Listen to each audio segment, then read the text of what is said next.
আলহামদুলিল্লাহ 4 দিন পূর্বে আমরা আবরাহার মুসলমানি কমপ্লিট করেছি। আজকে আমরাও ডিভাইস খুলবো। তো এই 4 দিন সময় তার কীভাবে কেটেছে আমরা এই সম্পর্কে তার থেকে জানবো। আবরাহা, তুমি ভালো আছো? ভালো আছো? আছি। আচ্ছা, কেমন?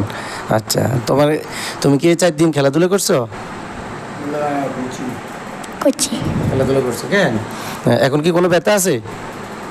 ব্যথা আসেনি। মুখে বলো, তোমার কাছে ব্যথা আসেনি? ব্যথা করে?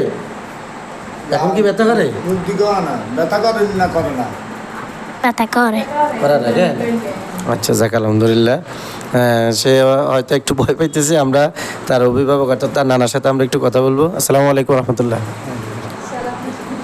ওয়ালাইকুম আসসালাম। ভালো আছেন? ইনশাআল্লাহ, আলহামদুলিল্লাহ, আল্লাহ রাখছে, ভালো হয়ে রাখছে। আচ্ছা, আপনার নাতিকে তো এখানে মুসলমানি করেছেন, আপনি কেমন বুঝলেন? কোনো কষ্ট বা রক্তপাত বেশি হয়? না না, কোনো কিচ্ছু হয়নি, কোনো ব্যথা হয়নি। ইনশাআল্লাহ, আল্লাহ দিলে এত ভালো আছে। আল্লাহ এই 4 দিনে খেলাধুলা করছে? যে ইনশাআল্লাহ খেলাধুলা করছি। যাক আলহামদুলিল্লাহ। আমরা আজকেও ডিভাইস খুলবো। তো যাদের এরকম আদরের নাতি বা সন্তান থাকে তাদেরকে নিয়ে আসবেন ইনশাআল্লাহ আমাদের এখানে। আমরা অতি সুন্দরভাবে ডিভাইস কসমেটিক খতনা করাবো ইনশাআল্লাহ।